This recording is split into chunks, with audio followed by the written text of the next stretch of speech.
evening, everybody. The Giants are on a roll. The Giants are on a roll, everybody. Dan Coachmilio here, along with Eric to my right, up in the right-hand corner, and Carlos, known as Los D, on the bottom screen there. What do you think, guys? Giants win 5-0 on a bullpen game behind some pretty good defense. What do you think? Go for it, Los. Well, I dislike bullpen games, but a win is a win. Yeah. What do you think, Eric? What's your thoughts on tonight's win? It was a good win. You know, I like seeing Schmidt hit that double to score in some manufactured runs. That was really good. That was big. Conforto, man, he's hot, huh?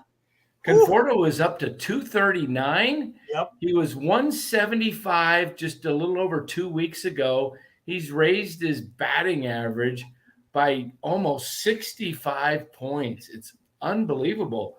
I think we kind of had an idea he would get off to a slow start, only being out of baseball for so long. Yeah, yeah, for as long as he's been. So yeah, it's nice to see him. Yeah, I had a really nice interview with him down in spring training, and super nice guy, really nice guy, really pulling for him. And yeah, that was a good interview you had with him. Yeah, and so I forgot to put the Twitter post, so I put everybody on here, and we are on. There we go. Dan, Conforto's a short guy, isn't he? Yeah, he's not big. He's about 5'10", looks like 5'11", not super tall, kind of, well built. You can see he's got some, real power in his legs.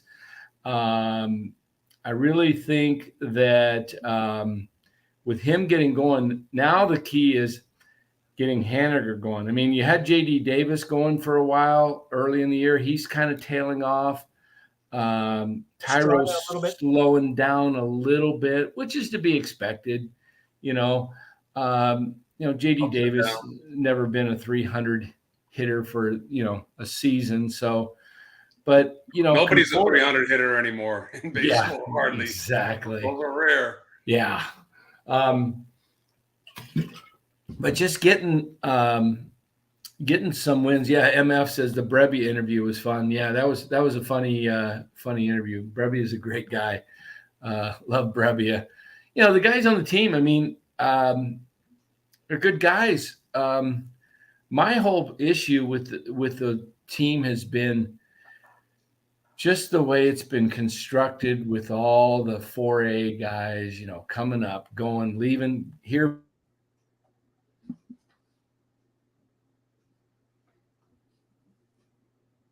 And he's frozen. Yep, he's frozen. At first, I thought it was me. So I think he was going to continue to say that he's been probably, like we all have been, a little frustrated with the elevator up and down from minors to the majors and getting any kind of consistency at all in a lineup. I think that's what most of us that have followed the game as long as we have. We want to kind of see a set lineup. Some tweaks here and there, but that's today's game. It's a platoon game and lefty righty, and we talked about it the other night. Well, if you look at the playoff games or the playoff teams last year, all their lineups were pretty much set one through six at least. And it's fine to have your role players at the bottom of the lineup, but yeah, that's something I've been calling for too, man. Get that.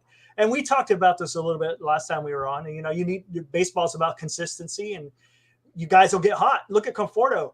I think that's why he's having some success.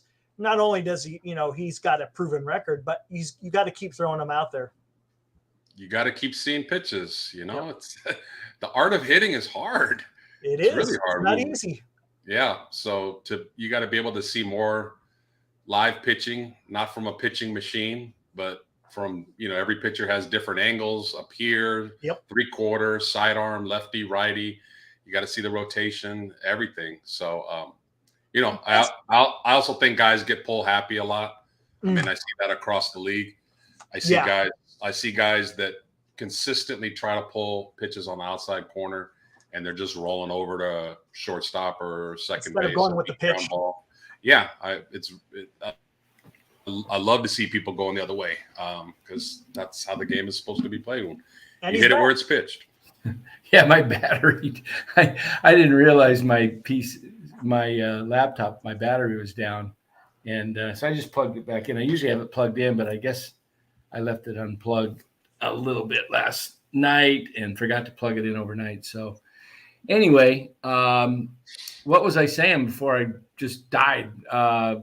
You were frustrated. The roster, yeah, the up just and down roster. Yeah, all the guys. But I think right now they've got a group of players that look like major league players. Casey Schmidt has added so much to this team, and the other thing has been the Bailey coming up and the framing jobs he's doing, and he's able to carry his own at the plate. You don't expect a lot from a rookie catcher, and the other thing, Blake Sable is in the top of the rookie class for batting. He's like top 2, 3 OPS and batting average. His glove has kind of lacked behind the plate, but I think they found a guy that could eventually become your DH from the left side and, have as a backup emergency type catcher, carry 2 catchers, whether it be Barton Bailey or Bailey and, somebody else, just have 2 major league catchers. And then you have a guy like Sable who can run, he can hit, you can put him at left field if you need him, you can put him at catcher, if you're down to, your third catcher, or if you want to, maybe you got a pinch hit, late in the game. So I like Sable, and then they still got Peterson coming back and Slater. I expect some trades. I really do. If they're in this race in July, would not surprise me to see them make some deals and guys maybe leaving the major league roster. So we'll see. You mean as sellers, right? Not as buyers. Yeah, as sellers. Yeah, if they're in the race, they will be. No, I think they'll be buyers if they're in the race. Oh, because the Giants haven't been sellers forever. Yeah, no, trading deadline. Yeah, if they're, my mark, kind of the mark of martation there for the being in it is how many teams, if you're not one of the 3 wild card teams at the trade deadline, where are you at, and how many teams do you have to get, through? If there's like 3 or 4 teams above you and you're like 5 games off the pace, sell. I mean, sell.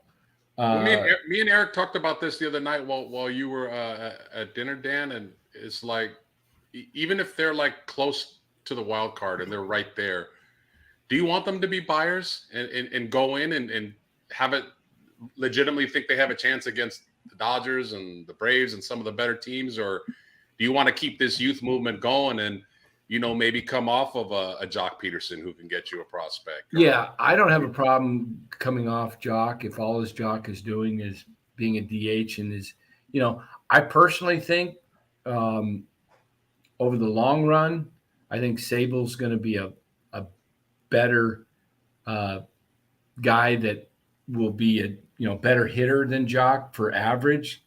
And I think once Sable really gets more major league experience, learns what the pitchers are trying to do to him, and there was a great article today in The Athletic by Andrew Baggerly on Sable. And you think what he had to go through in April, it was like he had to learn a whole new catching, all this pitch clock, a new staff. What was he originally, an outfielder? Yeah, he caught at USC, and then he also was an outfielder, but he wasn't consistent. And then he was drafted by the Pirates as an outfielder, and then just started catching a little bit over the last year. I think he asked to see if he can go behind the plate, thought it might be a quicker way for him to get to the majors. So, I don't know. I'm just not sure where he'll fit completely, but I think his bat plays. He's got great bat speed. He's fast on the bases. He's not that much of a liability in left field. He can hold his own. Catching, he still needs a lot of work. behind the plate. Thankfully, the DH is in the National League now. Yeah. So, because the Giants over the years when they played interleague games, some of their DHs have been ugly. Yeah, but I mean, when I look at the team, it's got potential if guys come through. I've said all year long that if Conforto comes through, Haniger, did not expect in the process, didn't factor in Casey Schmidt. I think he's been probably one of the big catalysts to this recent surge, whether it be just his timely hitting or his defense and just his attitude. Having young guys come up is exciting, not only for the fans, but I think it is for the team as well. Refreshing. Yeah, it really is. I mean, they haven't had really anybody of any significance come up since, I don't know. I mean, Duvall's been doing wonderful, but from a position standpoint, who's the last position player that you remember coming up that was a contributor on a fairly daily basis in the Giants lineup? Pablo Sandoval. Yeah. I mean, well, Posey come up after him, but I think, you had Crawford, Belt, and then it was Panic, right? I mean, Panic was the last guy that came up in 14 that made any real contributions to a winning club. It was Joe 9 years ago. 2014.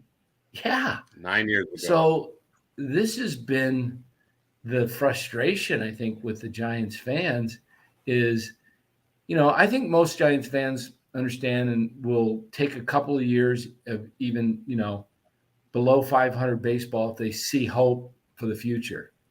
It was this other crap, this constant shuffling of the deck, guys here for a year, guys here for, 2 weeks. It's like, how do you get behind this thing? And I think the players felt it too.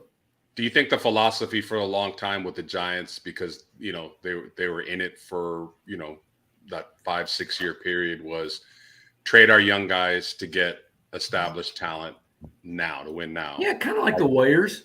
Like Wheeler, right? For Beltran. Yeah. They were high on, they were high on Christian Arroyo. Yeah. And he didn't, and then, for a little while, he was a nice, prospect. And then they traded him. The Giants for the long time, like the Warriors, are win now. We can't go young. And it's like, why not? It's been proven before that you can win with younger guys. So, I think even some of the younger guys that did show some talent, they were not sticking around long term for whatever reason.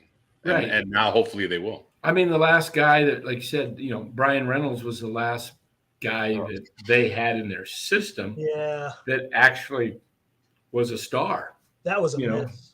I mean, you're going to miss at times. I mean, they were trying to get, that was coming off of the 16 season, and they went out and signed Mark Melanson, and then they, wanted a big name. Evan Longoria, McCutchen. Yeah, they were trying to get, veterans. It just didn't work out. And, hindsight being 2020, they should have obviously kept Brian Reynolds. I mean, McCutchen got traded later that year to the Yankees from the Giants. So I don't remember who'd they get back in that Yankees deal. Was it anybody that I know they got Tyro from the Yankees, but that was a couple years later. Yeah. A few years later. It was a shortstop that really never. I think he played a couple of games. I can't remember what his name was. I think it started with an A. I just don't remember his name. Yeah. So, I mean, we look at the chat. We got 24 in there right now. Couple of things I want to bring up. What did you think of Schmidt starting over Crawford today with a righty going for the Brewers? Love it. Yeah, I had no issues with it. I mean, interesting, isn't it? Is that a sign of things to come? I think so. He's a better player right now. Yeah, he is. Right here, Absolutely. he's a better player right now. And after that stinker that Crawford had in Minnesota, I mean, that was a bad game for him. Yeah, you wonder if that knee is yeah, that's what I'm thinking. Bothering Crawford, and they're just going to have to baby it all year. I mean, that's kind of what Gabe alluded to when I spoke with him in the spring. It was kind of like, we're going to have to watch it, and he kind of even threw out kind of like how Buster, they managed Buster in his last year. Buster never played 3 games in a row, I don't think, until the playoffs. But Buster was producing during that time too. Oh, yeah. I think you're going to see Crawford probably play 50 to 60% of the time, and then you'll see Schmidt playing almost every day, whether Schmidt's at third or and Schubert. How about this? You think Manaya's got some new life as a bullpen arm? He was throwing. I do. He looked good tonight, and he looked good the other night. I mean, maybe that's his home. Maybe it is for right now. I mean, maybe he's a little irritated too. He looked like he had some, chip on his shoulder. The attitude behind some of those throws. Like that's good though. Sure, it is. Yeah, guys want to prove themselves. I'm sure he would love to start. Yeah, but I don't think he's going to be able to stay at 96 for 5 or 6 innings. So he could come out and really just unload for 2 or 3 innings and then job done. Yeah. Now the key is Giants get that win tomorrow. Go over 500. Yeah. They'll face Corbin Burns on Saturday, and just want to get at least a split out of the series. Now you got a chance. You won the first game. Go get the next game, and then the last 2, get 1 of 2, and come home. On a positive 4-3 road trip. One more thing. This is going to be a hard decision. I don't know what would be the correct one here. Conforto, all right. He's going to opt out no matter what, right? So what do you think where do the Giants need to be come trade deadline for them to hold on for just that? Because you got to have the mindset he's only going to be here for that 1 year. And if they have a chance to win it all, okay, I keep him, and then he's gone, because you're just going to get what you want out of him. But I don't know where that mark is for the club, but logically thinking it through, I'm thinking you need to be within 2 to 3 games, maybe 3 max of the last one of the wild card spots. Ideally, if you want to win this year, you hope you're in one of the 3 wild card positions at the trade deadline. Then you become serious buyers. Yeah. But if you're more than 3 games back, I think you have to look at making deals for guys like Conforto and Jock. The only reason why I say that's because we know Conforto. He's gone. He's not gonna stick around because he's gonna get a big contract somewhere. The only other thing you could do if he really loves it here, he's from the Oregon. Washington area. I believe he went to Oregon State. If he wants, maybe he wants to sign with the Seattle. Maybe he grew up, I believe, in Washington. But if he really likes what's going on in the organization, I know his agent is Boros, so he doesn't usually do deals in the middle of a season. But if you think you're able to, renegotiate and get him to sign a longer term deal, if you really like him and he likes it here, maybe you do that. But if he's not willing to do that, I always, if it were me, I would make the offer, kind of like what I suggested that the Washington Nationals do with Soto. Give him an offer he can't refuse. And if he doesn't take it, he's not going to stay. He's going to enter free agency when it comes in 2.5 years. At that point, move on from him. And contenders are going to come calling for absolutely Wade, for Conforto, for JD Davis. Even maybe some of the pitchers. Jesus, Alec, if Cobb keeps pitching like that, sure. I don't know who's off the table, who's on the table. I mean, if the Giants want to really go all youth movement and have a bunch of prospects, but the thing about it, guys, is they got to trade for decent prospects, and this is what we've been talking about. Is Right. their scouting department and their people that evaluate talent has been crap. Let's be honest, for a long time. Yes. So like Conforto, if he wants to go back to the Mets or the Yankees, go back to New York, you better get a good prospect back for him if he keeps hitting this way. So, hey, Mario, the reason why I think Conforto is gone, you got Scott Boras as an agent. That guy, he makes his guys go to free agency every single time. They never make an in-season extension or anything. He always has his guys go free agent every time, because that's where the bucks are, and he's going to get paid, of course, as well. So was Chris Bryant? Did he have Boros too, or did he have somebody else? He did. Yep. Okay, because I know Boros, or during that run in 21 when Bryant was, it was like he felt like, hey, I love it here. I make the decisions. That's what he said. Yeah. He goes, I, and then he ended up, going to Colorado. Did you guys want to re-sign Chris Bryant and give him long-term money? No, I didn't. Neither did I. No. Yeah. I got into it with friends that loved him, and I said he's a good player. He's not. He's a good player, but not. Yeah. I'll say this for Farhan, for all of the criticism I've given to him for just some of these, ridiculous players that come up for a week or two and are gone, or other people's, reclamation projects or whatever he was doing. He's had a pretty good track record at figuring out guys who may be on the tail end. Look, he let Belt go. He let Bumgardner go. He let, he had to sign Crawford in the 21 season. Crawford had a, career year. I mean, it's like they didn't have a shortstop behind him. At least they just gave Crawford 2 years. Yeah, just only gave him 2 years, reasonable money, $16 million a year. Wasn't a bad contract. But he let Rodon walk.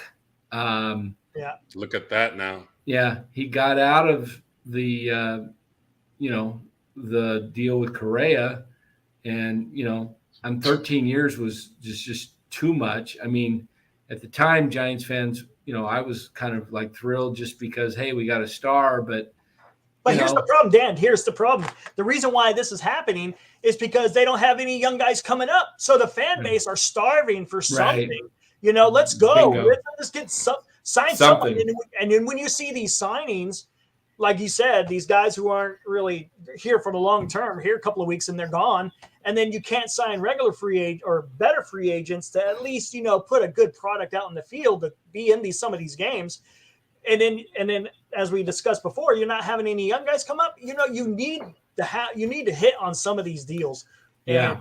And when that didn't happen, that's what creates the conditions that we're in as far as the fan base. That's when you get into a deeper hole, is when you get desperate and you start reaching, and you have to really overpay guys, not just on the amount, but the amount of years. So you hit it perfectly. If they draft well and you have young guys up, that are either a year away or they're right there, then you don't have the need to have to reach in free agency. The Giants have always, through the years, built up their team through the draft. They've had back in the day solid draft picks, but then I don't know what's happened over the last decade or so. It's just, like I said the other day, take some of that money, go offer raises to the Dodgers scouts. Say, hey, come up here. We'll double your salary. You don't think they're going to leave? They'll leave. They'll leave, and get some people that can evaluate talent good. Hey, speaking of the Dodgers, they are listed as the number 2 minor league franchise right now. I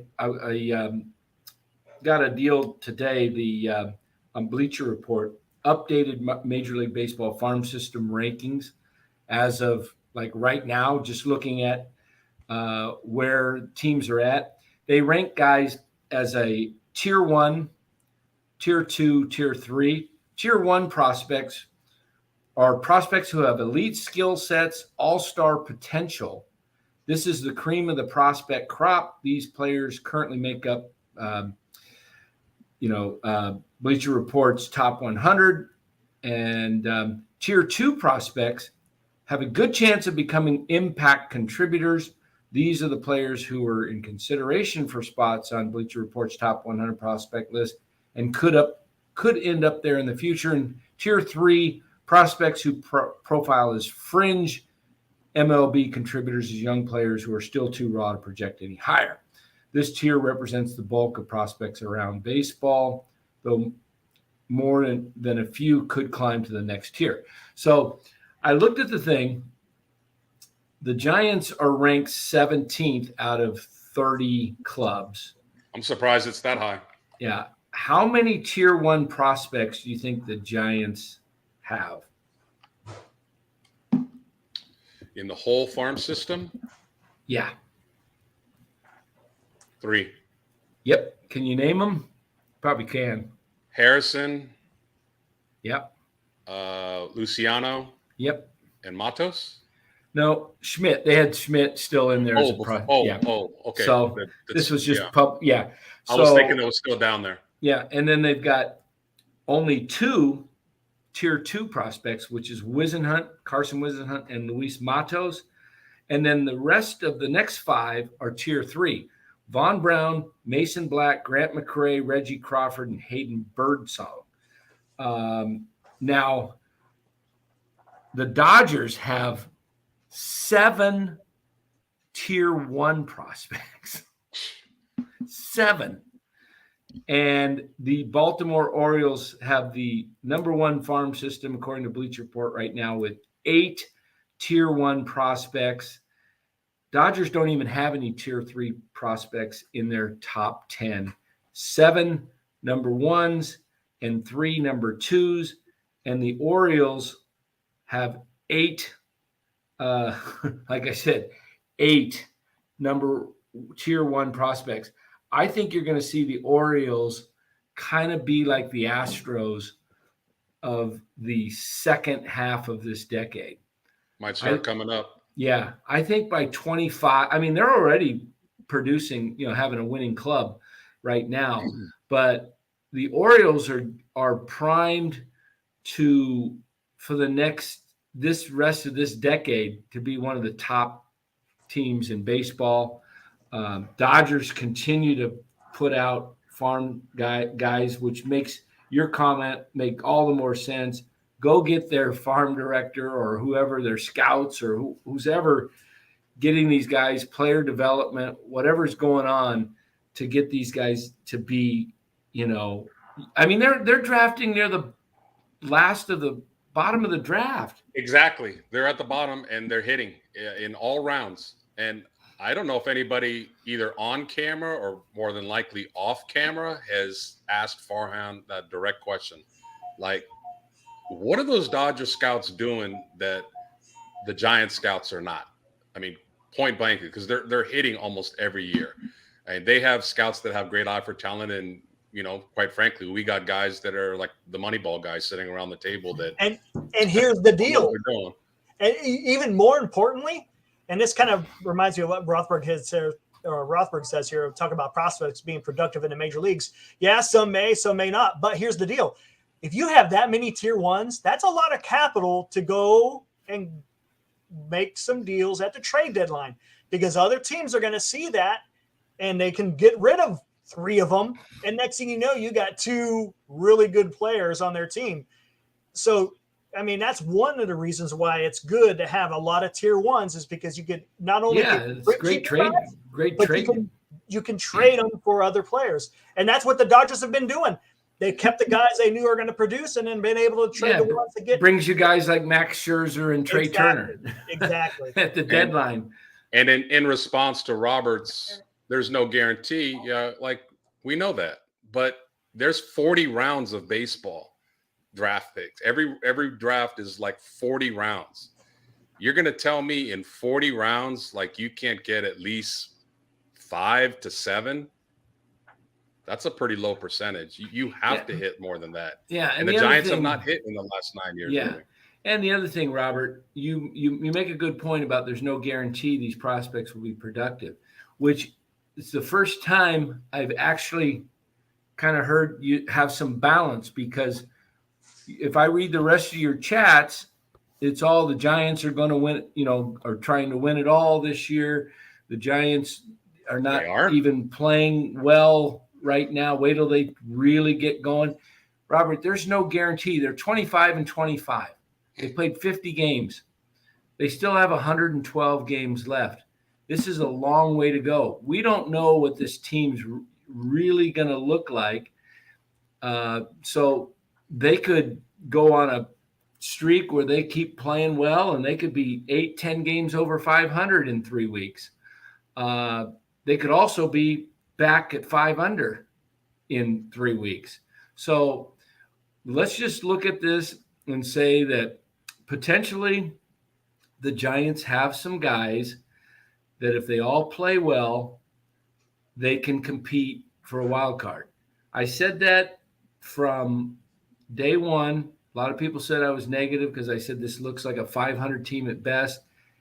And, that was before Schmidt and Bailey came up. It's still a long way to go. We'll see how things go. You really can't judge this team until, in my view, you get to the halfway point of the season, which is 80, 81 games. So another month of 30 games, we'll see where they're at. So by the 1st of July, the Giants should be close to 80 games. Then you got the All-Star break. What is that? It's usually always around the 12th to the 15th of July. Where is it? Somewhere around there, yeah. Yeah. So Dan, I thought in spring training you hit it right on the head when you said this Giants roster as is has way too many ifs. Yeah, a lot of ifs. Way too many. I mean, to Robert's point is the roster capable of winning it all? I don't think so. They need a couple of frontline starting pitching. If they get a couple of frontline starting pitchers with their hitters, possibly, but their lineup is consisted of power. Not a lot of great averages. I told this the other night. Their ballpark doesn't, play to power. You notice when they go on the road to some of these stadiums that, Coors or Houston or Milwaukee's even, their power shows out a little bit better. But their ballpark is more of a batting average, a doubles, triples, line drive type of ballpark, and that's why they were able to win those World Series, because they had better hitters, not more power, but better hitters. So we'll see. I like your enthusiasm, but and an awesome starting pitching staff and bullpen. Awesome, and a great bullpen. Yes, not just the closer, but the 7th, 8th inning. I need Larry's laugh thing when he does the laugh with this comment. The Giants' existing roster is capable of winning it all. I don't think the way it exists now, I don't see that. I know you're I don't know where he gets enthusiastic and you're positive, Robert, but to say that this roster is capable of winning it all, they're 25-25. They've lost to a lot of lousy teams. They're playing well now. I don't know. Getting in the playoffs is definitely winning it all. Yeah. Well, check back with us in about a month, 6 weeks. Yeah. We'll see how it is. So they're competitive. They're competitive, and that's all you can ask for. Maybe attendance will start trickling up a little bit now that they're actually winning. So we stand at May 25th. 1, 2, 3, 4, 4, 5, 6, 7. Still have 8 full weeks. A little over 8 weeks before the trade deadline. I think it's the 31st of July this year. So let's see how many more games. Positive Panda. I don't know if you saw, there's a recent article that they have, and Farhan Evans has stated that they're going to start upping up Harrison's innings. I think they're getting him prepared for to come up to the big club here probably pretty soon. Oh, yeah, they're preparing for that, and they're not pitching him very many innings right now because they want to save his bullets, so to speak, toward the end of the year, which is, is wise. Don't burn him out. They're saving him, and they'll work his way up. So you will see Kyle Harrison up here. My guess is sometime in June, especially if they keep going to this. Wouldn't shock me. You can't keep throwing those bullpen games. They've already had 2 bullpen games in 2 days or within a week. Wouldn't shock me if he comes up and faces Pittsburgh or Baltimore next week on the homestand, just because of these bullpen games, and see where he's at. They may want to give him one more start. He pitched a couple days ago, right? Yeah, the other night, yeah. Tuesday, I believe it was. So wouldn't surprise me if it looks like he may pitch maybe Sunday. Wouldn't shock me if he came up next weekend against Baltimore. I don't know if I'd throw him against Baltimore. Baltimore's playing some pretty good ball. I don't know if I would. Maybe you don't want to pitch him in Colorado as his first start. No. Let me ask you both this in regards to starting pitching. Why is it back in the day guys could throw every 4 days? Throw 130 to 160 pitches on one less day rest, and really didn't have a lot of major injuries. Exactly. Correct. And now they barely throw 100 pitches every 5 days. They're supposed to be in better shape now. Everything is about conditioning now. Everything is about your diet is better now. And Jesus, guys were smoking in the clubhouse back then, throwing every 4 days. And they were Hank Aaron used to smoke in the dugout. Yeah. So I'm just trying to nail it down. What is it people ice their arms differently? I mean, besides the simple, they're babying them more. There has to be more of an explanation. That makes for a good thesis. You know what I'm saying? Because I say the same thing. What is the difference? I mean, you had Nolan Ryan. You can't say it's velocity. The guy pitched for freaking 2 decades, still throwing high freaking 90s. I mean, what is the difference? I mean, I kind of miss Webb's kind of doing this a little bit. He's not throwing max effort, but like Juan Marichal, it was all about deception, changing speeds, painting the corners, keeping the hitters off balance. May not get a lot of strikeouts, you may, but yeah, what happened to that? Kyle Hendricks is another guy with the Cubs. The guy throws barely over the speed limit, but he's still hanging around because he's able to dominate. I'll tell you my theory on it.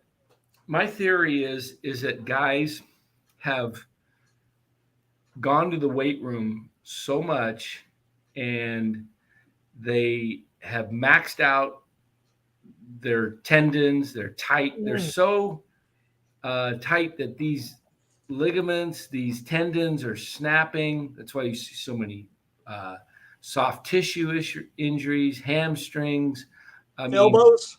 I mean, guys never were. I mean, as you said, Carlos, the guys pitched. Marichal used to throw over 300 innings a year. So did Ferguson Jenkins and Bob Gibson and all those guys. Perry. And you're right. They pitched every 4th day. Marichal pitched 16-inning game against wasn't it Warren Spahn? Who also went 16 innings. Yeah, Warren Spahn was old at the time. Yeah. And the rumor has it that Marichal said, "I'm not coming out if that guy's still in there. Not taking me out with this guy's." So these guys just went out there and threw. Even more recently, like a guy like Bumgarner, like a guy like Lincecum, like Nolan Ryan, Kane. How about even we don't need to go back to the 70s and 80s. We can go back to 8-10 years ago. Yeah, guys were throwing 7-8 innings consistently. Yeah, how about Nolan Ryan throwing 100 miles an hour Lincecum was a small guy, and he consistently got you into the 7th and 8th inning every start. Well, money does play a certain part of the issue as far as the pitching is going. I get that because it's an investment, but that doesn't answer the question of the durability of these pitchers. That's the question that I wanted, and I think that's what Losa's talking about too. It's like these guys are breaking down rather than being able to go to distance. There's a they're difference. just strung so tight. They're just strung so tight now. They think, I mean, you ever see Bartolo Colon go out on an injury? He was eating pizzas in the dugout. These guys are so tight that, Anthony DeSclafani, he looks like he's pretty fit. Guy's brittle.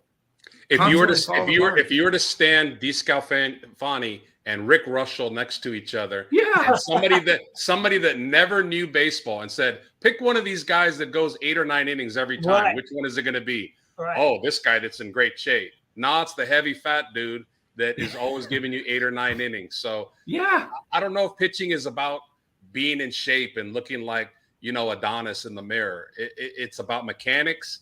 I think it does something have to do with how they ice their arm, maybe more, maybe less. But boy, it's sad to see guys not even barely go 6 innings. Timmy never iced his elbow. Who's that? If I'm not mistaken. I think Timmy never iced his elbow.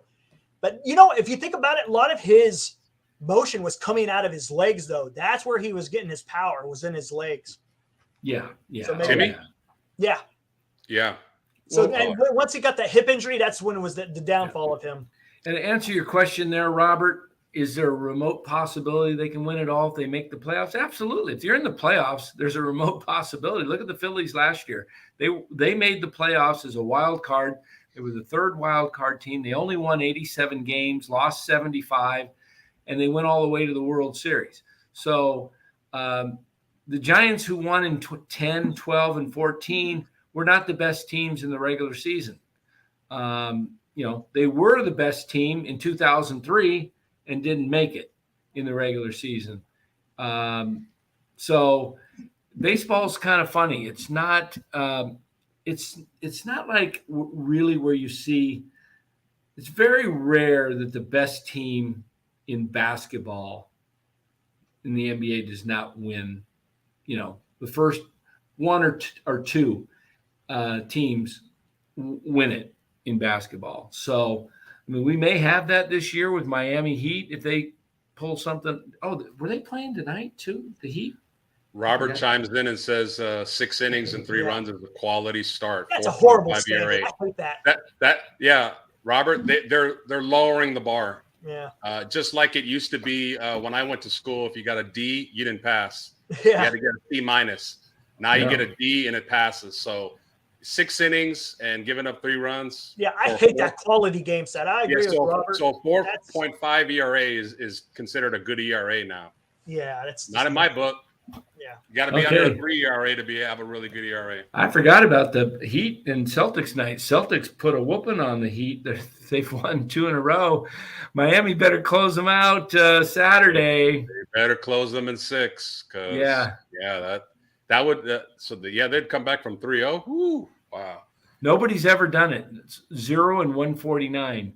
So if somehow, I would think the Celtics, if there's a team that could do it, they're down and out. So we'll see.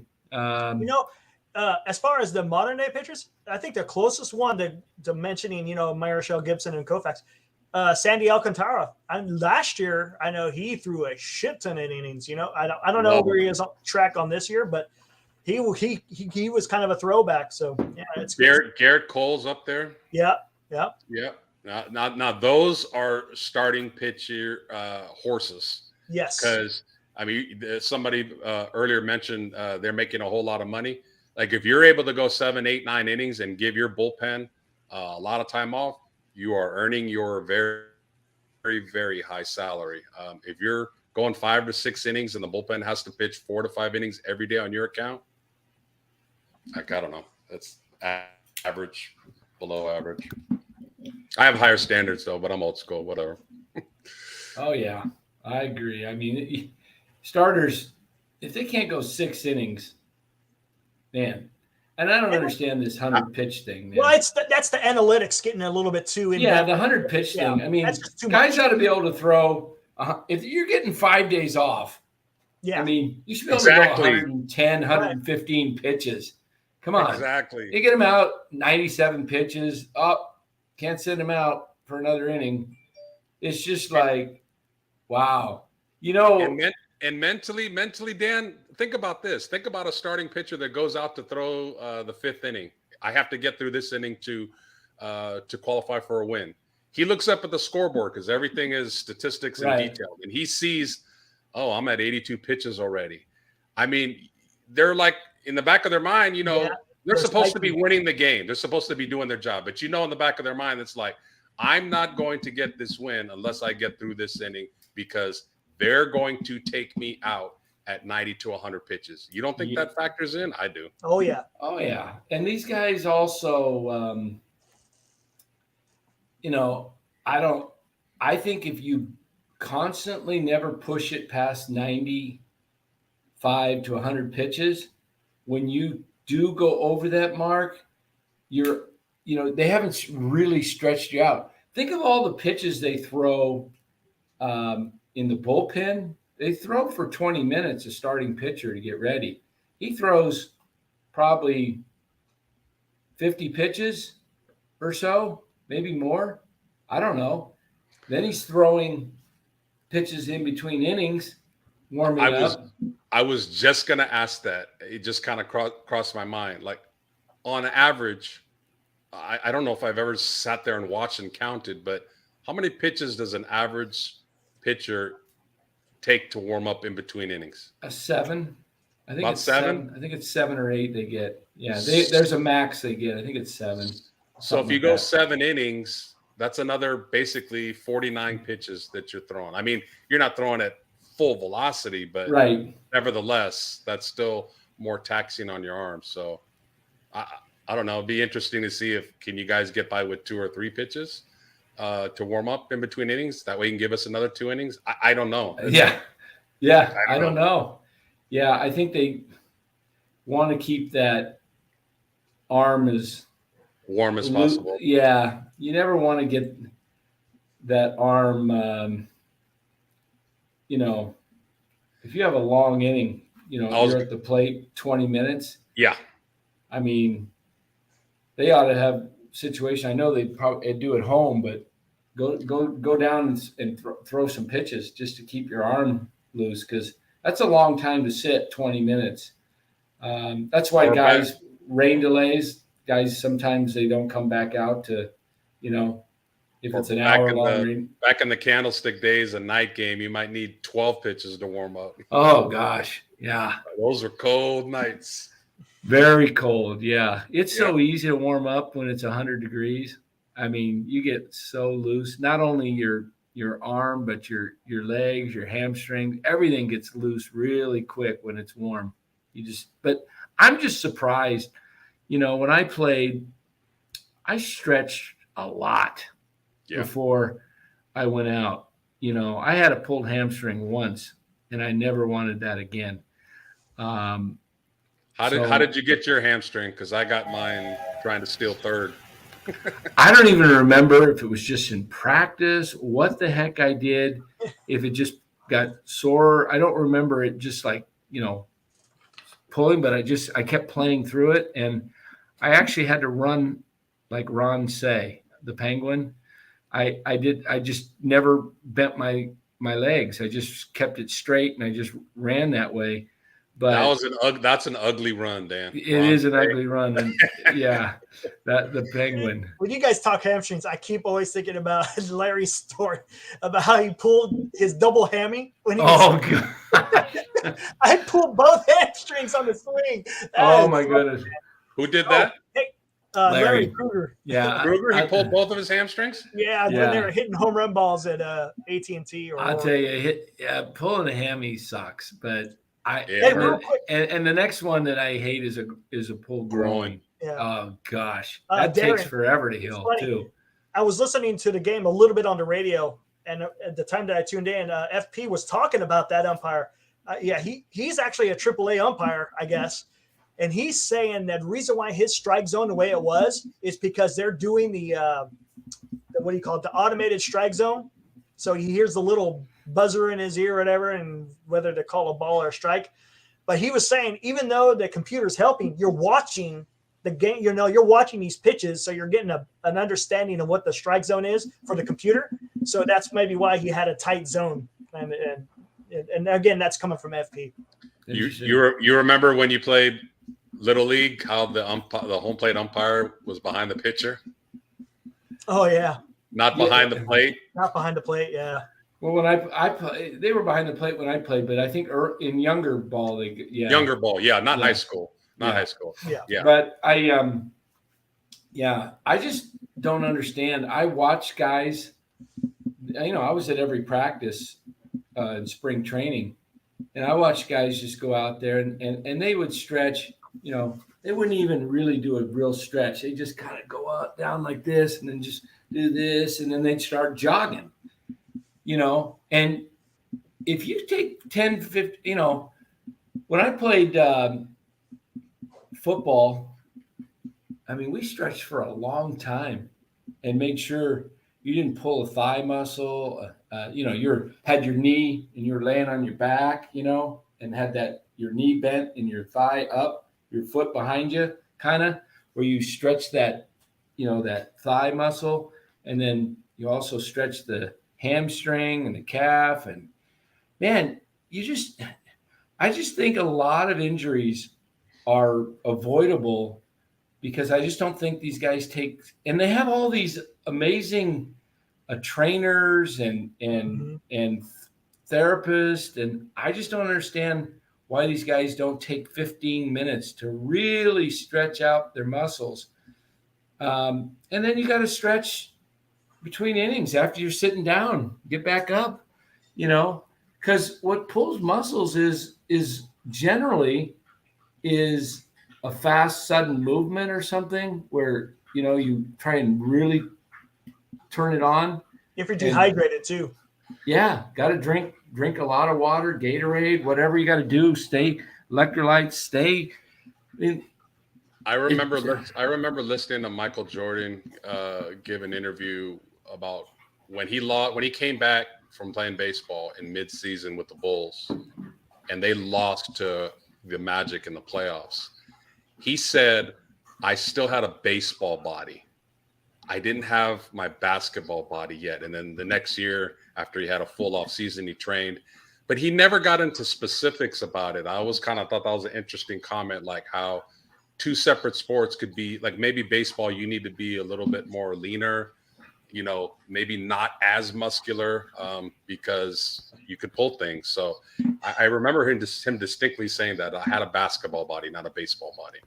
So for what it's worth. Yeah. But stretching is very important. I mean, no matter a sport that you're going to be running and accelerating and doing things. I mean, people think that never played the game of baseball that you don't run. Like Robert. Seriously, like you do run. You do run. I like it. Yeah. Robert got a good one there. I like it. All right, there you go. That's great. So, but we're getting back to this game tonight. Conforto was 4 for 4, right? 4 for 4, I believe. Yeah. Schmidt hitting out of the eighth hole. I'd like to see Schmidt, no matter who's pitching. I'd like to see him. I never want to see Casey Schmidt hitting eighth. Yeah, Schmidt had 2 hits too. Yeah. Yeah. He needs to be higher up in the order. He should be 6th or higher. Yeah. I mean, eventually, I think Casey Schmidt's going to be in your top 5. As he gets more seasons under him, but to me, he's definitely not an 8th place hitter. But who I like just as much as Casey Schmidt in spring training that kind of caught my eye is Grant McCray, outfielder. Yeah, some about him. Like I heard that he turned a corner and he's playing better now. But yeah, I'm curious to see what he could bring along with Vaughn Brown. That could be your future. Yeah, it'll be interesting. Looking at the box score tonight, though, as I said, Conforto had 4 hits, and then Schmidt had 2. Lamont Wade had 3 hits. Has his average up to 277 on base percentage, 430. I mean, Lamont Wade. I really like the guy personally. Had a really good interview with him. Just a super great guy. I honestly didn't think he was going to be able to, have much production, this year at first base. I am, happily to be wrong on that so far this year. He's playing really well. He's playing well defensively.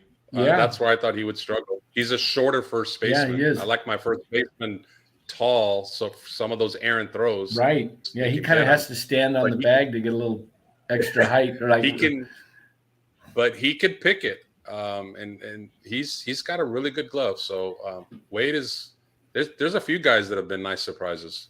Yeah, and that's what you need to play better. Yeah. Let's see who else is looking. I'm just looking at this schedule right now. They have. Let's see. I'm going to just do a rough, quick count till the trade deadline. Let's see, 3, 6, 9. Go ahead, guys. You keep talking. I'm going to count this in my head here.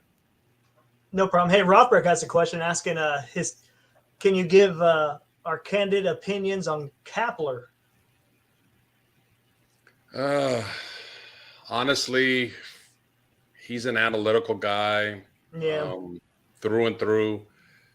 And I think some of his ways may rub some of the younger players. Maybe he's more of a veterans type of manager. But I don't know. He's just okay to me. Yeah, I mean, his record shows he's a 500 manager. Even with that amazing 21, you're still a 500 manager. Okay, it looks like they've got 43 games till the All-Star break and then another 16 games after that before the trade deadline. So you're looking right at, close to 60 games, so 59. So your trade deadline is about 110 games roughly into the season. So for your last 52 games. So if you're in the race, you have the ability to, make a deal for a frontline starting pitcher, maybe is a need. And then, maybe another need. I don't know what the needs would be at that time, but, right now they look pretty good at first, second. Shortstop with Schmidt is looking good. Davis, third base. I mean, I got to believe Crawford comes around at some point, he can't, I don't think you get much worse than he's played. Yeah, it's pretty bad this season. Yeah. Yeah. How many more years does Estrada have on his contract? Because he's a guy I would like to see taken care of and maybe give an extension and not a ridiculous 8-10 year deal, but I'd like to see him locked in for 4. I don't like giving long contracts to guys 32, 33. Right. He's still relatively young. So he's only 27. Let me see what he's signed for here real quick. He might still be in arbitration. Oh, okay. He's definitely arbitration. Yeah. Okay, Estrada, he's making $2.1 million this year. He's signed for 1 year. Yeah, 2.25. Let me just hold on here. And that kind of leads me to another point. See, the Giants usually wait, like you said, he has another arbitration year. So the Giants wait all the way until the very final year. Yeah, that's dumb. Just buy up the done. And then, if they keep putting up good numbers, they're getting more and more and more. Yeah, exactly. Expensive. Just buy up. I like what the Atlanta Braves do. Exactly. Yes. The Atlanta Braves recognize a young talent. Seattle did it with Julio, even though he's off to a little bit of a sluggish start.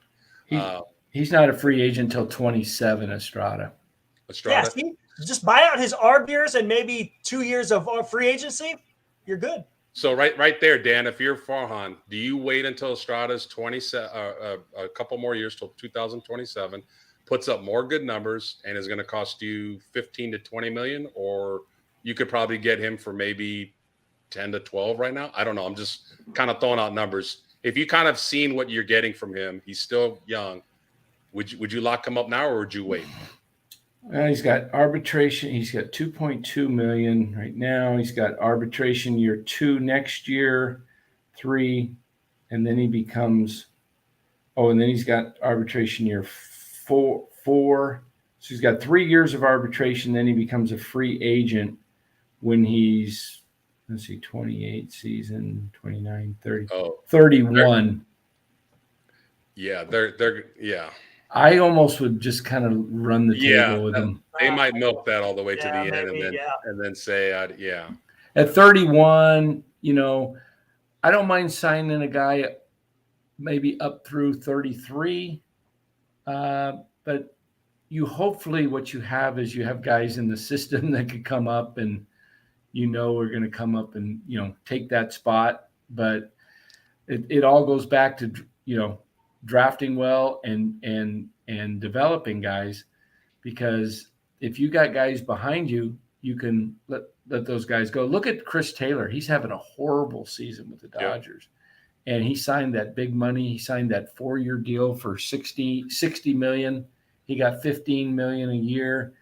And I'm telling you, baseball is the one sport more than basketball and football that when you sign a guy, look at Anthony Rendon. He was a monster with Washington. Mm-hmm. He goes over to the Angels, and man, he's hitting like 205, 210. And I don't think it's just kind of one of those, well, I got the guaranteed money and I stopped working and I got lazy and got bad habits. I mean, that might have a tiny bit to do with it. Just baseball's the most humbling sport. And that's why I always go back, to the older guys. You know what you got from them year in and year out. Yep. You knew what you got from them. These superstars right now, they're so up and down. I don't know. It's baffling to me. Here's where the Giants need improvement, Robert. They need some more speed, and they need a guy that, like the kid that Miami has at second base, Arias, guy that can hit for average. They struck out 11 times again tonight. Okay, they're still striking out too many times. They were able to come through with couple of runs off Schmidt's long ball. Double. But prior to that, they're not really getting what you call crooked numbers other than the home run ball.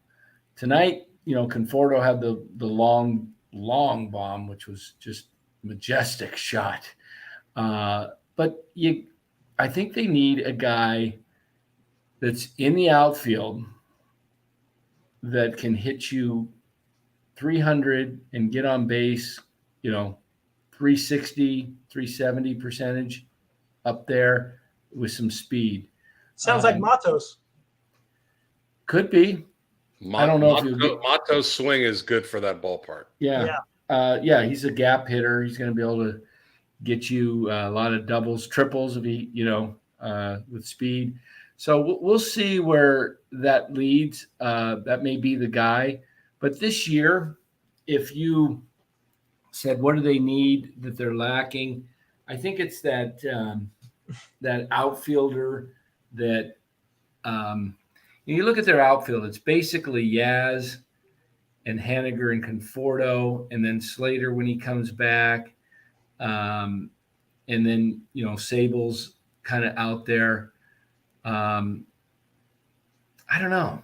They need a true middle of the lineup, 3, 4, 5 RBI guys. Consistent. You'd hope that Haniger was going to be that. He was a 100 RBI guy 2 years ago. 39 homers, 100 ribs. Was that the only year that he ever did anything? Was he a one-year wonder? He had some other productive years, but he's been out a lot with injuries. He's only got 2 homers right now, and we're late May. Yeah, and one of those homers was in Mexico City. Right. So me and Dan could have gone deep in Mexico City. Hey, I still go to the cages in Mesa here and there. I think Robert. But I don't hit 90 miles an hour. Remember, because I was like, whoa, that's right. So. No, it's we'll see. I mean, I just don't know where you get those guys. It'll be interesting. You were talking about Arias. I don't know what the Marlins gave up for him, but why didn't the Giants they gave up Pablo Lopez. Yeah, the pitcher. Yeah, was it? Yeah, but it was Pablo Yeah. Lopez. Yeah, the lefty for yeah. So they gave up a pretty good pitcher for him. Yeah, they did. Right. I mean, Yeah. but yeah, that allowed them to move Jazz Chisholm out to center field. Um, you know, Chisholm's been on the injured list. Maybe a guy like him becomes available. I don't know. Leadoff guy with some speed. They really don't have a real, true leadoff hitter. And here's another thing. Next time Flores is in the lineup, I don't want to see him batting second. yeah. Okay? No. I don't want to see Wilmer Flores batting second. He's the slowest guy on the team. If you get a guy that does get on base, leads off, gets on, the percentage of anything on the ground anywhere near a guy, doesn't even have to be, it could be a 3 or 4 hopper and it's probably going to be a double play. I mean, Wilmer Flores is slow. Yeah. Let's put Flores down around the 6th spot, where he could, maybe see some pitches, drive in some runs, whatever. 5, 6 spots good for Flores. 7, 5 through 7. Out of these young guys that we've been talking about, who are the guys that have speed? Out of Von Brown, Matos, McRae, Wisely, any of those guys that potentially are going to be up in the next year or two, maybe even this year. Do any of those guys have any? I think Von Brown has some decent speed. Oh, yeah, Von Brown's fast. Yeah. Matos is fast. Because, again, I keep talking about the ballpark, but that ballpark, if you have at least 5 guys in your lineup that are line drive hitters, or they're patient and they can walk and they can steal you a base or more. I mean, now you're talking about a team that they don't need to rely on a 3-run home run all the time. Right. They will put the ball in play when guys are at third base in less than 1 or 2 outs, and that's or no outs and 1 outs. So that's going to mean more runs. So, yeah, I'd like them to get a little bit more athletic, a little bit faster. That'd be that kind of reminds me of the offseason. I remember hearing that before. Yeah, it's gonna be interesting. The Giants are gonna have some moves here coming up. You're gonna have Slater coming back at some point. You're gonna have Jock coming back and Joey Bart coming back. So there's 3 guys that take up position spots.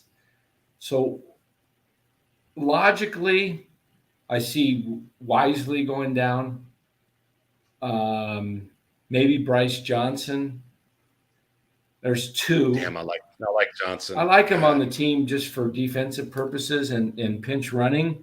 I think he's a guy that, if you do make the playoffs, could make the roster for when you get in the playoffs. You might be just playing for that 1 run.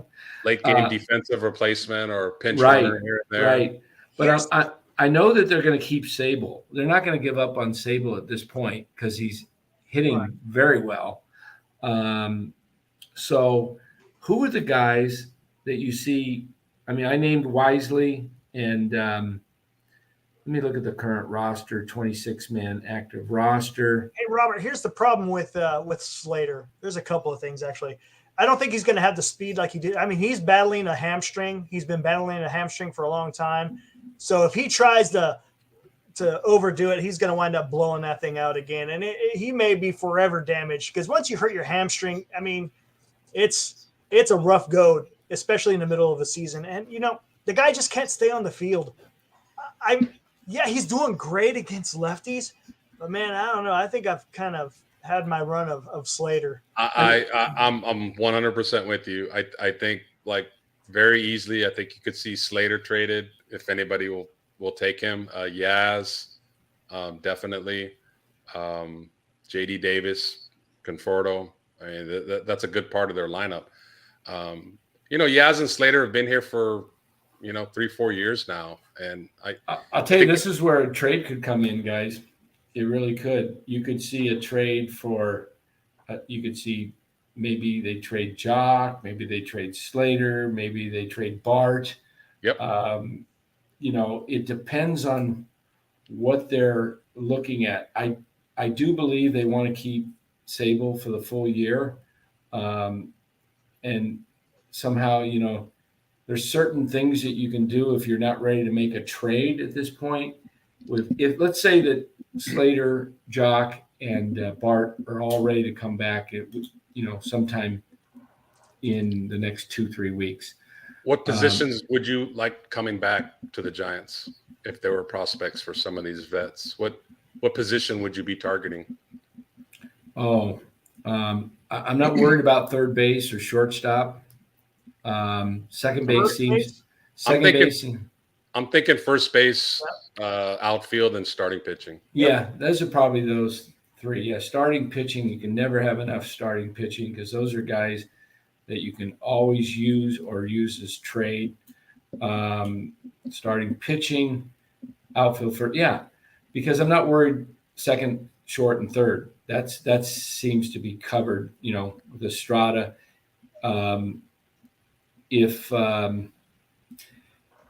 outfield could be resolved. Let's say you ended up moving Luciano to the outfield at some point. I was just going to ask about him. Has there been any news on him at all? He's been our number one prospect for. Yeah, he's not doing that well. He's starting off pretty slow in Richmond. I'll take a look. Yeah, take a look what he's doing in Richmond. I heard something else that they were moving him to outfield, that they didn't want him playing short. He loses value as an outfielder. If we have a power hitting shortstop, because I don't see Casey Schmidt long term at shortstop. You know what's funny? You mentioned about the value. What's his name? Who's the big MLB guy for prospects? I can't remember his name. For which team? No, it's an MLB guy, MLB Network guy. I can't remember. The guy. I thought you meant the prospect. He does all the evaluations of the prospects. But he was saying that he thinks that with Luciano moving to the outfield, that he'll become a superstar. I can't remember who that. I know who you're talking about. I heard him, and I can't remember his name. That's interesting. I don't know what Mario's saying here. Trade them, and who's going to play center field? Trade who? Talking about Slater? Slater and Yaz. I don't think we mentioned trading Yaz, did we? I did. Oh, did you? I must have missed that. If you traded both of them, depends on who you got back. You'd have to get back an everyday type center fielder because they really don't have a center fielder other than Bryce Johnson. If you thought Bryce Johnson was going to be a player every day, which I don't really see him hitting well enough to be in the everyday lineup. I'm okay keeping Yaz just because he is a good defender, and I think his bat may come around. He was having a pretty good year until he got hurt. I think they should have given him a rehab assignment. He came back. He had 18 at bats before he got his first hit. That's pretty tough to come off 2-3 weeks and just come right back into the lineup. And it's because they had nobody. They didn't have anybody, and so they rushed him back instead of just giving him 4 games, 5 games, get him 15, 20 at bats and then bring him up. So, but I do think eventually the Giants got to come up with their own version of a center fielder, whether that be Von Brown or if that's the kid McCray. Does he play center? He can, yeah, he plays center. They've got a couple other guys that can play center, but they're a ways away. I'm looking here. Yeah, McCray can play. Brown can play. And there's Luciano's numbers right now, and they're not pretty. Where is he? Is he at double A or triple A? Double A.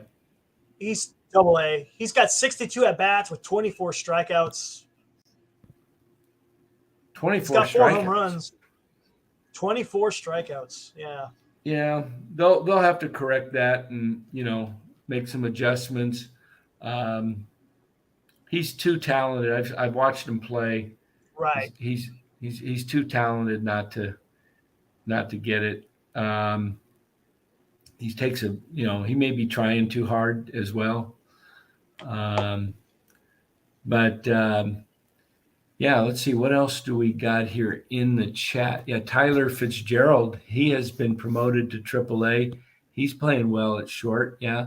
Um, Giants have its second base down at AAA. They've been using Will Wilson and Isan Diaz. Diaz is a guy that I think could be up here potentially if but there is a little bit of a roster crunch when you talk about those guys coming back, Slater, Bart, and Peterson.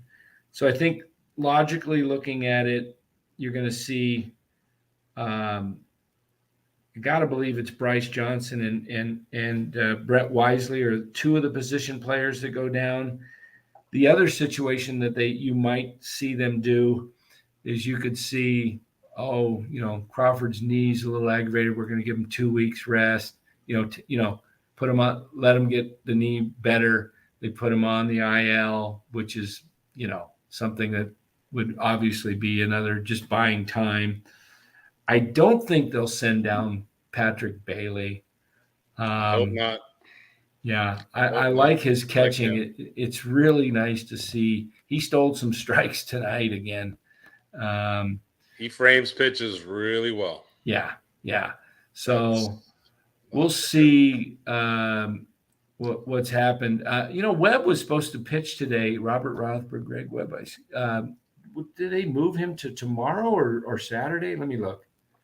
MLB has a kid named Jairo Pomares in the outfield as a high prospect as well. So right, lefty. He seems to have some promise. So yeah, there's some guys down there. Okay, so they moved.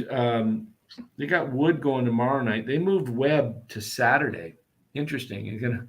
Poor guy's constantly getting no run support, and he's got to face Corbin Burns Saturday. Yeah. I mean, Logan Webb is 3-5 with an ERA of 2.91. That tells you the kind of lack of run support he's got. Very Matt Cain-like. Yeah. Yeah. So they're throwing Wood tomorrow after they just used up a lot of the bullpen today on a game. So I don't understand that. That's not a good combo because he never goes more than 5.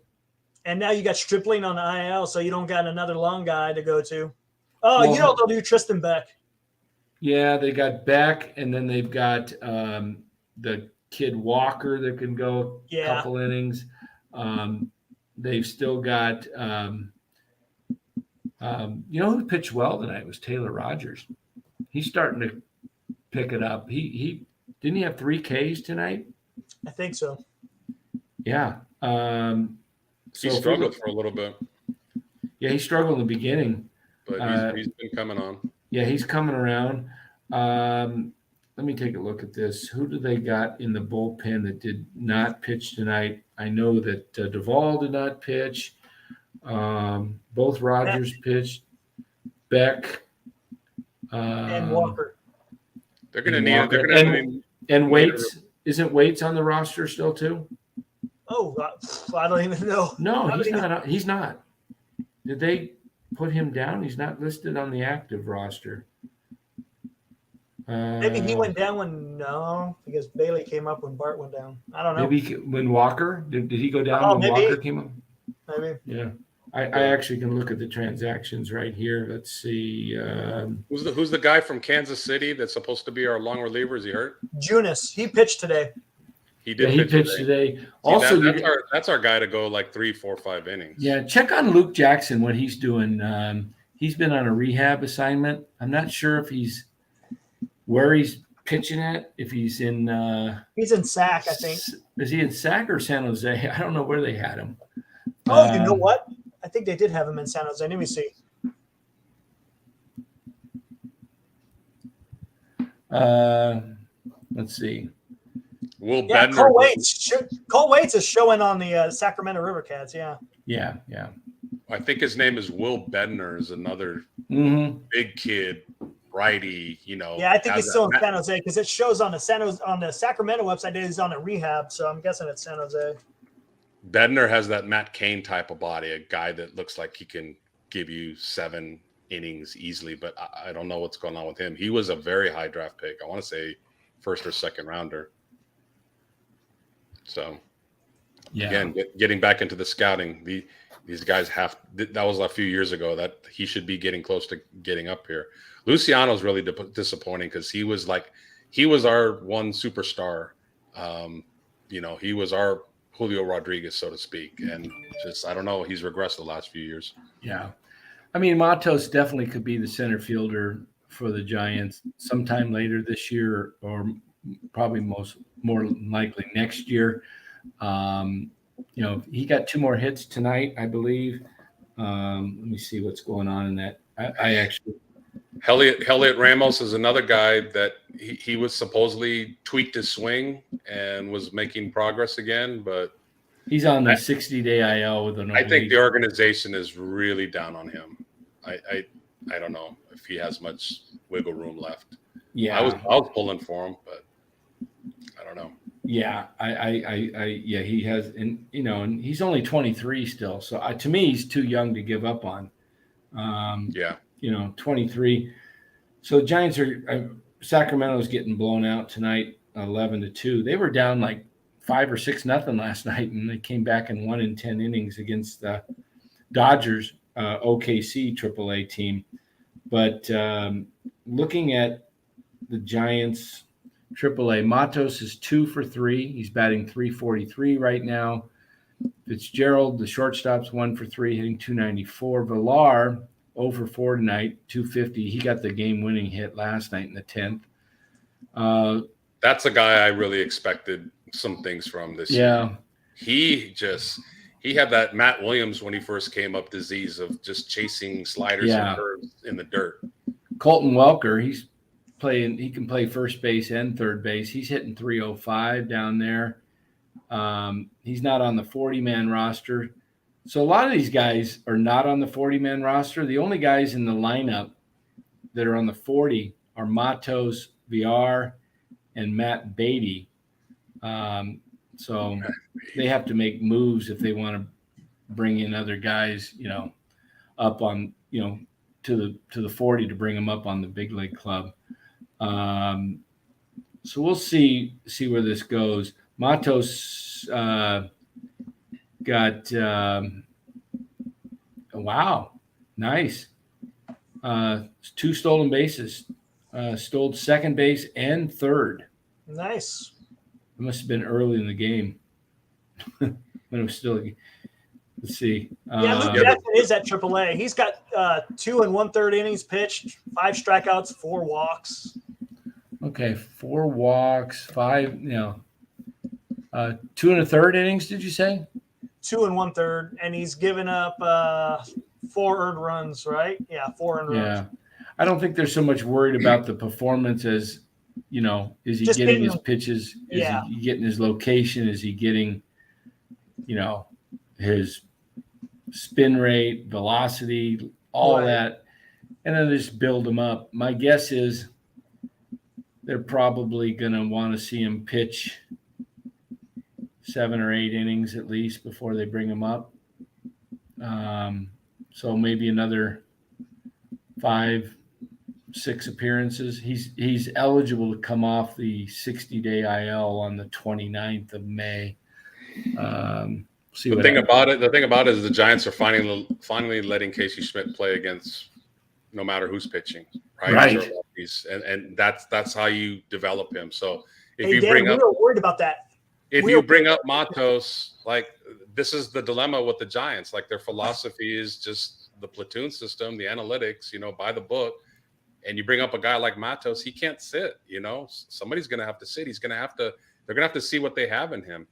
And if he flourishes, then you got a mainstay in the outfield for a little while, a young mainstay for a change. But they don't give him much time. They just window shop for a week or two, and then you didn't show us much, go back down. And mentally that messes with your mind, up down, up down, up. Oh down. yeah.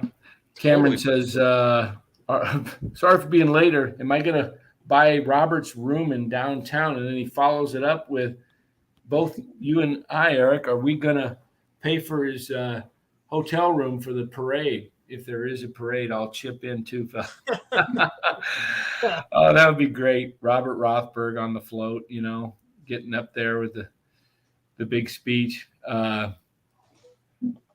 So we'll see. We'll see where things go. A friend of mine texted me and said, "Where can I chat?" Does he have to subscribe to chat? Yeah, I believe so. Go ahead and subscribe, and then you can post comment in there. Go ahead and subscribe, Lionel. Yeah, just hit subscribe, and then come on in, go into the chat, and make sure you have interesting comments if you chat, Lionel. All right. Let's see what else we got. Reggie Crawford's looking good on the bump. I did see a few highlights of him. Big lefty, and big guy. Yeah, he's big. Yeah.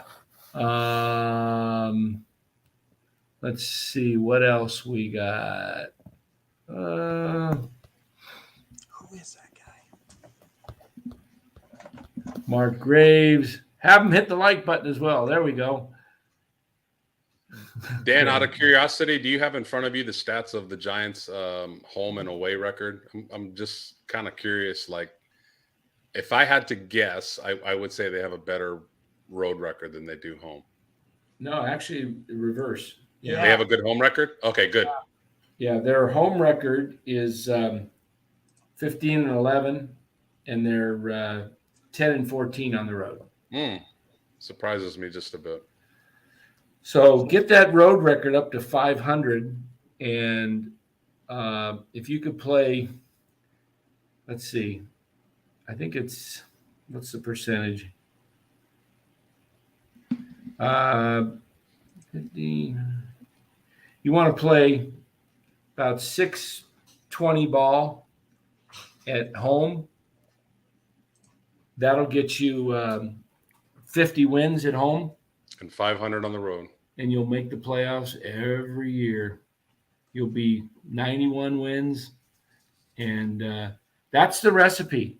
That really is the formula. I mean, if you're a really good team, you'll probably win 45 on the road, and you can get away with 45 at home too, Yeah. Like I said, I'm hoping if they do make some trades at the deadline, I hope they get some starting pitching back because, Webb and DeScalfini are doing their thing. Cobb's doing their thing, but God, I don't know if Cobb could still be dominant all year. It remains to be seen. I don't know if I have. Do you guys have confidence in Stripling? So. He's getting crushed. Yeah, like he pitched real well in the AL East where they rake, and he's pitching in a pitcher's park right now, and he's giving up a lot of home runs. Go figure. Yeah, he is. He's hanging the sliders and the changeup. Yeah. Keith Law, that's the guy that I was talking about. Oh yeah, Keith Law with MLB. Yeah. Can you guys hear that in the background? The dog drinking water. No. It's weird. It goes through my mic and into my ears. My headset. Yeah, my hearing isn't that good, so. I can hear it a little bit. Oh, can you? Yeah, she's just in the outside the room. I don't have the door shut, so she's a big drinker. Yeah, water. Yeah. So anyway, Giants got 3 more in Milwaukee, and then they come home for 6-game homestand, 3 against the Pirates, and then 3 against Baltimore, which in the beginning of the season kind of looked like, there's a easier part of the schedule. No. But not so now. I mean, you were saying that the Orioles organization is right up there with the Dodgers as the they are. They are minor listed league as number 1. They're listed as number 1. Yeah. So maybe if the Dodgers won't let us raid their scouts because of the rivalry, they'll be hands off. Maybe we can go get Baltimore scouts. Yeah, there we go. I mean, I'm just trying to think of something. I love Baltimore's catcher. Yeah. Oh yeah. Frenchman. Oh my goodness, he can play. Yeah. Yeah. I wonder if he was the same draft as Bart's draft. God, I hope not. Hope they didn't pass on him.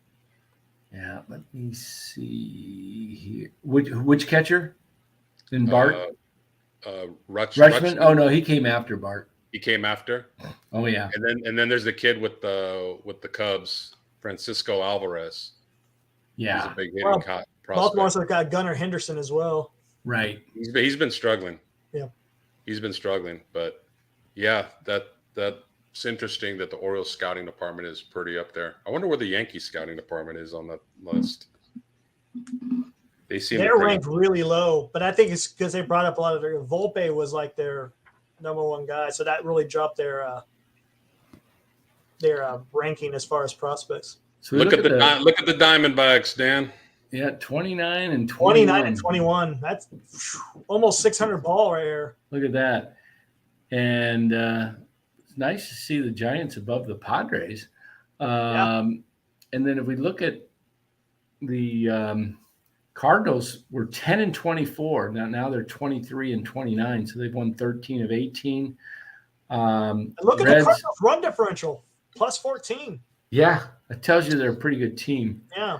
So go figure that. The Cardinals with that lineup and those superstars they have are 6 games under 500. Yeah, they were 14 under at one point. Yeah. Now look at the Braves. They're walking away with it. That's what they're doing right now. The Mets have started to play well. They were under 500. Let's take a look at the wild card in the National League. Okay, is that pretty clear right there? Giants are a half game behind the Mets. They have a better record than the San Diego Padres and their all-star team. Yeah, that's crazy, isn't it? What was I saying about the game of baseball? They are loaded with talent. So, but you know what though? Their pitching isn't that good though. But you would think you got Darvish, you got Blake Snell's pretty dominant. I mean, take a look at this. They pitch in a pitcher's park. That kind of doesn't make any sense. But. Take a look at this though.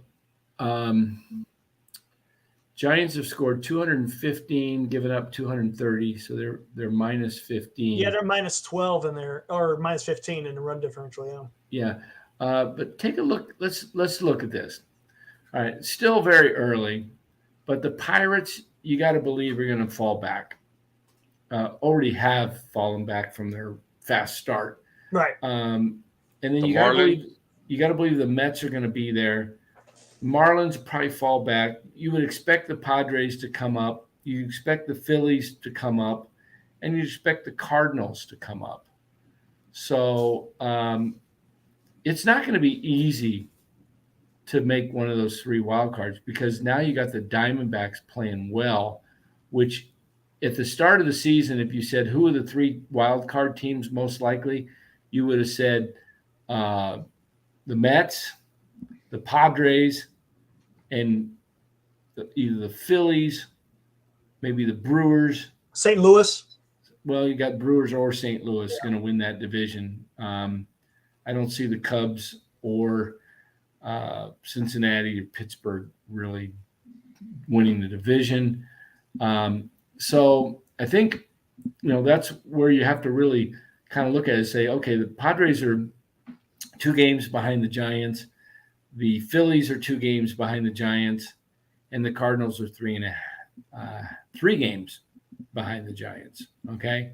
So there's only, and there's 112 games to go. So this is a very, very long season. That's why you really can't look at the A's. Oh my goodness. 10-42, 192 ball. 5 and 20 at home. They're getting closer and closer to that Las Vegas move. Man, that's depressing when I see their stadium with 4,000 people in it. Yeah. I would hope if I bought an upper seat and I moved down to lower that they wouldn't ask me for my ticket. Bro, be happy I'm here. You know what that projected win total for the A's right now is? That's a 31 and 131 record at their current pace. They'll have the first pick in the draft for sure. Oh my goodness. So me get rid of this. Stop the screen. There we go. So if we look at the standings, you could see, Robert, it's great to get excited, and it's always fun. Giants are really fortunate in a way that the Lakers beat the Warriors, and that the Warriors are not, because Giants wouldn't even be talked about right now. It would just be all Warriors, for the finals, or the Western Conference Finals. So the Warriors bowed out real early for the season, in mid-May when it could have went till mid-June. So the Giants are actually taking advantage by playing well right now because people are starting to notice. But the season is so long that, and you see how many teams are, going to be fighting for it. You have to really, you got to thread the needle when it comes to making decisions at the trade deadline, because there's going to be a group of probably 4 teams battling for 2 spots, maybe 5 teams battling for 2 spots. I'm going to assume that one team, whether that's Arizona or if it becomes the Mets, or somebody's going to kind of not run away, but kind of pull away from the pack and be the top wild card. Okay. And then there's 2 other teams that kind of battle for the last 2. And sometimes it's just, 1 spot that's available. There's 2 wild cards that stand out. And then there's that one that it's like, okay, 5 teams are in the running. So the Giants got to be in a situation where ideally they're one of those 2 teams that look like, odds-wise, they look like a team that's going to be in it. Because if they're sitting at, within 2 games of the wild card, like they, right now they're half game. If they're sitting there, but there's 5-6 teams, all bunched up for that 1 spot, then you got to go, how do you delicately play for as a buyer, and also kind of maybe thinking about selling some pieces, And if they're close and relevant, they're going to do what they've always done, which is be buyers, and that means they're going to probably have to give up more prospects. That's what I don't. That's the to problem. give up to get another veteran in here to barely get in and be relevant. And like I said, when was the last time you guys remember the Giants being sellers at the trade deadline? Yeah. And that's even years when they were really bad, they just refused to reset. Right. I would like to see them, either be in the wild card in one of those 3 positions, kind of like, looking like, okay, we're going down the stretch, to use a horse analogy race, and we're going to be win, place, or show. We're definitely going to be one of the 3 top horses. We look good. We're in great position. We're not, back in the pack where we're going to have to give everything we got. And if we don't make it, I'd rather see if they're back in the pack, go ahead and just go young all the way. Yeah. All the way. And go with the youth movement and become like what, Houston was, what Baltimore looks like they're going to be. Yep. And get all these young guys and then start bringing them up. And then you've got, I was going to say, are they looking and seeing what the Astros have done? They were crap for 2 or 3 years. They hit on their draft picks. They developed them. And now all those young guys are together. They're still young. They're still in their prime. And they've been the best team in baseball. And right to your point about the draft, or giving up prospects at the trade deadline. Yeah. Look at the Dodgers. I mean, they got 8 tier 1s. I mean, and honestly, the Giants, you can't even, they can't afford to even trade the 3 that they have. When you have that much talent, you can maybe come off a prospect and get that one guy you need to win a World Series. But when you're barely 500 and you're more than likely not going to win the World Series, you don't come off of your prospects. It's Right. just like getting more and more in debt. And they've been just kind of redoing that routine for many years. I think they were afraid of, well, if we go with young guys, the attendance is going to go down. Well, guess what? The attendance is down now. Yeah, exactly. And it's not because you don't have it's because you have a lot of veterans, guys that are just here on 1 or 2 years contracts. Giants fans want to see their homegrown talent. They've always been that way. Yep. They fall in love with their homegrown talent. But this regime doesn't, I don't know if they understand that that's how the Giants have always been. Right. They're more into the analytics side of it. Just what can we do for now? We'll just be relevant for now. At a detriment, analytics. At a detriment. Yeah. At a detriment. Absolutely. Absolutely. Yep. So, well, hey, we've been going for an hour and 41 minutes. I don't know how much, if you guys got any more. I'm about done myself. So, we'll, tomorrow's Friday. I don't think I'll be able to do a post-game show tomorrow night, but the weekend looks pretty good. Let me take a look. Are the Giants playing Saturday afternoon or? It's Memorial Day weekend, so maybe. Let's take a look at the schedule. Okay, so the Giants play. Oh, it's a 1:10 game Saturday. Tomorrow's 5:10, but I got to be somewhere tomorrow night at 7. And then Sunday's an 11:10 game. Oh, and then they're home Monday. They haven't had a Memorial Day game at home for a while. Nice. Okay. So, yeah, we'll go we'll probably go Saturday in the 4 o'clock range and 2 o'clock on Sunday, see where things are at. And then if you guys unless you guys want to go on tomorrow, it's fine with me. I'm a little busy myself tomorrow yeah. too. Yeah. All right. Yeah. Shoot for the weekend. Shoot for the weekend, see what's going on, and hopefully the Giants can get him tomorrow. Alex Wood on the mound tomorrow. He really needs to try and give the Giants 6 good innings. Keep the pitch count down. He's probably thinking, I'll get to 4 2/3 and Gabe will come get me. Hopefully, he needs to give him 6 innings, minimum 5, because you don't want to tax that bullpen. You don't want the bullpen coming in the 3rd or 4th inning. Well, remember, Wood's been pulled early the last couple of outings, and he's not happy about it. So maybe it's a little bit longer. Really not happy about it. Not at all, yeah.